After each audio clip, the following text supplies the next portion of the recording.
They tell me that I'm never. Halo semua, salam sejahtera Malaysia. Tuan-tuan dan puan yang amat dihormati, selamat datang ke channel Fels Lifestyle. Terima kasih kerana terus setia dan bersama di dalam channel ini. Baru-baru ini ada satu persoalan yang timbul selepas apa yang berlaku kepada Muhyiddin Yassin. Beliau didakwa di mahkamah berkaitan dengan satu isu ucapan kontroversi Muhyiddin Yassin pada PRK Dun Nenggiri. Dan perkara ini membawa kepada Muhyiddin didakwa di Mahkamah Session Gua Musang. Namun saudara-saudara, terdapat sumber yang mengatakan melalui Harapan Daily di mana tiada kelibat pemimpin PAS semasa Muhyiddin Yassin didakwa di Mahkamah Session Gua Musang pada hari tersebut. Adakah ini satu petanda bahawa PAS dah tak minat bersama dengan Muhyiddin, dah tak minat bersama dengan Bersatu ataupun Perikatan Nasional? Nah, berkaitan dengan ini, satu lagi persoalan yang timbul. Adakah PAS akan menyertai Kerajaan Perpaduan, menyokong Kerajaan Perpaduan, menyokong Anwar Ibrahim? Ini satu perkongsian daripada Syabuddin Husin ataupun Syabuddin.com bertarikh 29 Ogos. Siapa orang Kerajaan Madani yang dihantar berjumpa PAS? Mursyidul Am PAS Hashim Jassin mengesahkan terdapat usaha daripada pihak tertentu yang ingin mempelawah parti itu untuk bersama dalam Kerajaan Perpaduan pimpinan Perdana Menteri Anwar Ibrahim. Malah, katanya, perkara itu ada dibangkitkan pada Majlis Syura Ulama, namun hanya secara sepintas lalu dan tiada apa-apa keputusan dibuat mengenainya. Kita perlu kaji dan tengok baik buruk mengenainya dan adakah dalam kerjasama di dalam kerajaan itu ada DAP dan sebagainya. Perkara itu akan diteliti sebelum sebarang keputusan dibuat.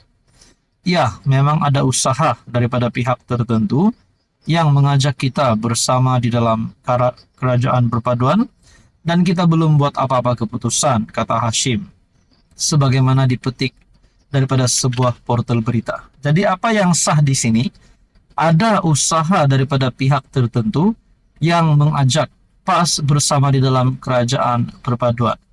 Ini adalah kenyataan daripada Hashim Jassin sendiri. Adakah dengan ini terdapat gerakan di dalam kerajaan untuk membawa PAS masuk di dalam kerajaan?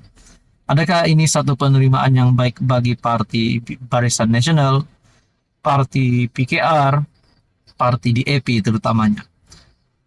Menurut Mursyidul Am PAS, sebagai parti tunggal yang mempunyai kerusi terbanyak di kawasan Parlimen dan Dewan Undangan Negeri Majoriti Melayu, kerjasama itu tidak dinafikan boleh membantu memperkuatkan kedudukan kerajaan. Namun kata Hashim, PAS memerlukan kajian dan perbincangan lebih menyeluruh lagi. Nah, berkaitan dengan ini, saudara-saudara, apakah PAS tidak mampu dilawan secara berdepan melalui kesepakatan parti-parti dalam Kerajaan Madani? Jika akhirnya usaha mendekati PAS itu tidak menjadi kenyataan, apa pilihan lain buat Anwar? Menurut Syabuddin.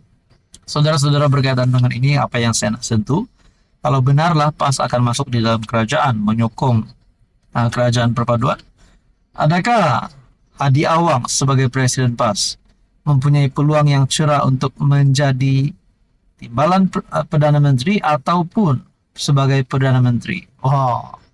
Kerana bagi parti yang solo bukan bersama dalam gabungan, PAS adalah parti yang antara terbanyak kerusi di dalam parlimen.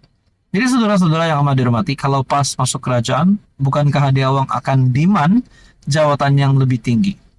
Saudara-saudara, apa komen Anda? Halo semua, salam sejahtera Malaysia. Selamat datang ke channel Fels Lifestyle. Tuan-tuan dan puan, terima kasih kerana terus setia dan bersama di dalam channel ini.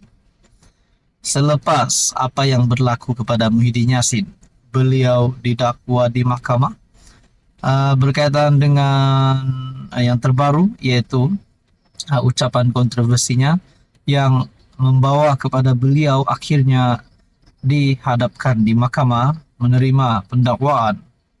Dan sebelum ini juga beliau telah didakwa berkaitan dengan kes rasuah jana wibawa. Saudara-saudara, apa komen Datuk Seri Anwar Ibrahim sebagai Perdana Menteri selepas pengerusi PN itu yang sah didakwa di Mahkamah Session Gua Musang baru-baru ini. Nah, tuan-tuan dan puan yang amat dihormati, akhirnya Anwar Ibrahim dalam satu kenyataan melalui Malaysia Kini bertarik 29 Ogos. Akta hasutan, Anda terlanjur, Anda hadapi kesannya, kata Anwar Ibrahim. Wow. Sebelum ini saya ada membuat kenyataan, Muhyiddin dah tak ada harapan lagi nak jadi Perdana Menteri ke? Adakah itu adalah satu persoalan? Adakah dengan keadaan Muhyiddin sekarang, beliau memang tidak mampu lagi untuk menumbangkan Anwar Ibrahim? Perdana Menteri Anwar Ibrahim berkata, pengerusi bersatu Muhyiddin Yassin perlu berdepan kesan daripada kenyataannya yang didakwa bernada hasutan terhadap istana. Anwar juga membidas Setiausaha Agung Bersatu Hamzah Zainuddin yang menuduhnya dan kerajaan bersikap hipokrit apabila kini mempertahankan penggunaan undang-undang zalim terhadap Muhyiddin. Laporan terhadap Muhyiddin dibuat Istana Pahang. Jadi, dia Hamzah tak payah nak pusing. Dia tahu yang dia cuma main politik. Saudara-saudara, sudah jelas antara laporan polis, banyak-banyak laporan polis yang dihadapkan berkaitan dengan kes Muhyiddin. Salah satunya adalah daripada Istana Pahang. Jadi perkara ini bukan lagi satu unsur politik ataupun satu cara Anwar Ibrahim sendiri untuk menumbangkan Muhyiddin. Kerana Istana Pahang sendiri membuat laporan polis. Bahkan Tengku Hasanal baru-baru ini telah menzahirkan murka. Dalam artikel ini, saya nak nasihatkan, isu ini diangkat oleh Istana Pahang dan Istana Selangor untuk kes melibatkan Menteri Besar Kedah Muhammad Sanusi. Anda langgar peraturan, Anda terlanjur, jadi Anda perlu depaninya. Katanya ketika ditemui pemberita. Menurut Anwar, dia sebelum ini tidak mengulas perkara itu dan juga mengarahkan Menteri Kabinet untuk menyerahkan kepada prosedur sedia ada, yaitu laporan polis soal siasat dan disusuli dengan pendakwaan. Jurucakap Kerajaan Fahmi Fadzil menegaskan kerajaan tidak terlibat dengan pendakwaan akta hasutan ke atas Muhyiddin. Muhyiddin didakwa di Mahkamah Gua Musang pada Selasa lalu berhubung ucapannya ketika kempen PRK Nenggiri yang menimbulkan kemurkaan Istana Pahang kerana menuduh Sultan Abdullah Sultan Ahmad Shah menggagalkan percubaannya untuk membentuk kerajaan selepas PRU15. Pertuduhan yang dirangka mengikut Seksyen 4 dalam Golongan 1 Akta Hasutan.